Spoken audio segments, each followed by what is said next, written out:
hoopshype.com had a really good article, and they talked about 9 players whose legacies are on the line, or images, reputations are on the line in these playoffs. Rob G, read the names, and then I'm going to give you my thoughts.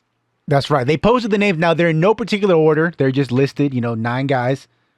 Rudy Gobert, Joel Embiid, Chris Paul, Devin Booker, Paul George, Donovan Mitchell, Ben Simmons, James Harden, and Giannis Antetokounmpo. Devin Booker, does he belong on that list, Chris? No. Devin Booker does not belong. He's a young guy. His first playoffs.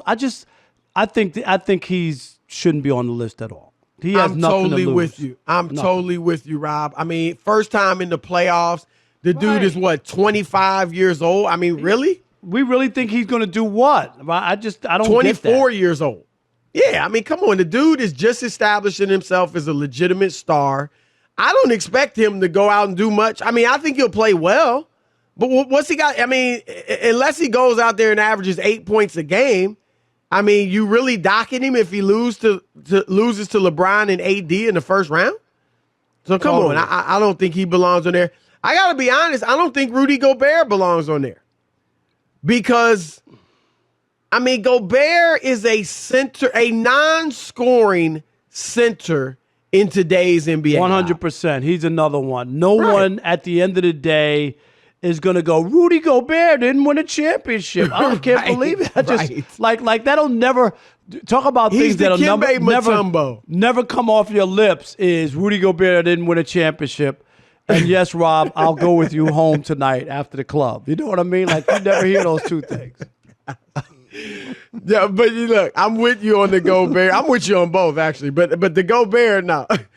You're right. I mean, who's expecting a ton from Rudy Gobert?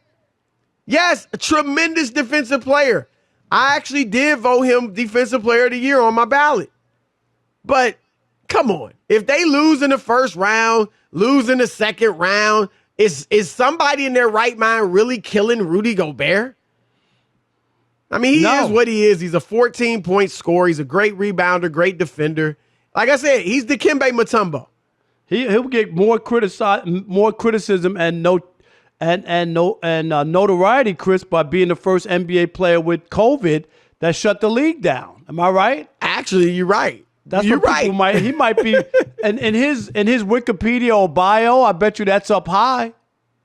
Oh yeah, it will be. Well, I haven't looked at it, but I'm sure it is up there high. I'm sure it is. All right, so I'm going to give you a few guys though I do think are legitimately on that list, Rob. And I'm going to start. We talked about him last hour. We don't have to go too deeply in it, but to me, the guy whose reputation is most on the line is Giannis. Giannis Antetokounmpo. He's a 2-time MVP. And he hasn't been to the NBA Finals yet. He's not in the honeymoon period, but he's still in that period where he's not getting destroyed yet. LeBron was in that season for a little while. Nobody killed LeBron when he got swept by San Antonio, 2007. Nobody killed him in 2008 when they lost to the Celtics. You didn't read my column, but go ahead. That's another story. But you know what I mean. I mean, yeah, of course he gets some credit. But, nobody was like writing his obituary as a superstar and all-time great and all that. He can't win, whatever. Right. It comes a point, though, after a while where people do start saying, can he win? Is he a number one? Was he overrated? And Giannis, he ain't there yet, but this will be another step toward that place. He's probably got 2 more years of this, Rob. And I'm going to say this. The bar for me isn't high on Giannis because I got him losing to Brooklyn in the second round, and there is no shame in losing to the freaking Brooklyn Nets of Kevin Durant, right? If they lose to them, I don't think anybody could look and go, there it is. He can't do it. He's going up against an offensive juggernaut, and if all 3 of them are healthy, Chris, they should win, and I don't think it'll be a crime against Giannis. I'm with you. Totally. But it's all about Miami. So the bars, all you got to do is get out of the first round. if he doesn't get out of the first round, he will rightly be criticized. And so I think while the bar is low, he's the guy with the most pressure. Number 2, Rob, James Harden. And I do think, Rob, it's really the Nets have somewhat of a built-in excuse / explanation. If they come out and they look worse than we expected, people are going to say, hey, they only played 8 games together. No, the playoffs is different. You know, they're trying to do something that nobody's done. Right. Absolutely. They got that built-in excuse. That said, they're the best team in the league, talent-wise. They played like the best team in the league, the brief moments they had together. Heck, when it was Harden and Kyrie, they played like the best team in the league.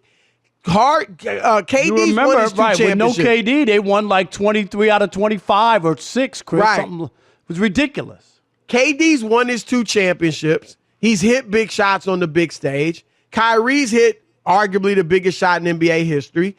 Kyrie, is clutch. Even what his struggles in Boston did not take away his shine because of what he did with LeBron. And so it's on Harden. Harden, I do think, Rob, his playoff foibles are overrated. I mean, don't get me wrong. He's had plenty. But he's also played exceptionally well. He's also in big moments. When they lost in 7 to Golden State, I believe it was 2017, he had 32 points each in each of the last 2 games without Chris Paul. He balled. I mean, they did miss 27 threes straight, and he missed a lot of them. That still, we'll never see that again, But he still had 32 Chris. points. We'll never see that again. But he is the one that people are wondering, will he fold again in the playoffs? And so I think the pressure's on him, and I think it's, depending on how he plays. If he plays lights out and Kyrie struggles or KD doesn't deliver and they lose in the championship, then he'll be all right. But he's got pressure on him. Third, Rob, I think is Joel Embiid. And here's the thing with Embiid. Even if Embiid gets hurt, Rob, in the playoffs, that's going to be a black mark on his resume because people are going to be like, well, can the dude ever stay healthy? That's why he's not the MVP. Right. So he not only has to stay healthy, but he has to win something. I don't think he has to win the championship. And again, like you said, if they lose to Brooklyn in the conference finals, all those guys are going to get a pass. No, they're all going to get a pass this year. Right. Absolutely. So, but he does have to get to the conference finals, right? Yeah, they got the easy side of the bracket. Yeah, and they got the easy side of the bracket, and they were the number 1 seed. They played well. Doc Rivers, coach who's won a championship. They got it. If they don't do that, that's another one. That would be Doc again, Chris. Oh, we had a team. Man. Yeah, it would really be another one. It would be bad. It would be bad for Doc. Like, here we go again. Right. Had a good team, had the number 1 seed, not number 1 last year, but still a top team, and they didn't reach their potential. You got to get to the championship. You got to get to the conference finals. That's what Doc couldn't do with the Clippers. Because look who they're gonna face: Washington, which we know they'll beat, and then they got either the Knicks or the Hawks. Rob, heck, they should roll to the conference finals. You would think so. So, and then fourth, lastly, I only think these are the 4 guys with the most pressure. Paul George. He calls himself playoff P. Others call him either pandemic P or way off P. Way off P, wow. I'm just saying, I call him Paul George, but some call him that. And he's had another spectacular regular season. Played great this year, Chris. Absolutely. Great. But this isn't even his best regular season. He was absolutely phenomenal in Oklahoma City. And then they lose in the first round of the playoffs. You remember his name was in for most of that season. Yep. But he was talked about for MVP that year. He played so well. Absolutely. So I think those are the 4, Rob, with the most pressure. And if you notice, the only one I feel like it's kind of championship or bust is Harden. And even they have a built-in excuse. Right, and Harden could win it next year, but I'm with you. Yeah, I think most of the other guys get a break because Brooklyn's in the way. I really believe that. What do you think about LeBron and AD? Much pressure on them? I mean, LeBron's always got a little. I don't think there's pressure this year because they got the built-in hurt excuse that they weren't 100%. Right. They also have, if Brooklyn wins, what do you expect? They got 3 of the top 12 or 15 players, right? Right. So that's another excuse. And they won last year, so they got a little cushion. And they can say, we can regroup for next year and give it one more shot. So I don't think that LeBron gets killed if he loses to Brooklyn.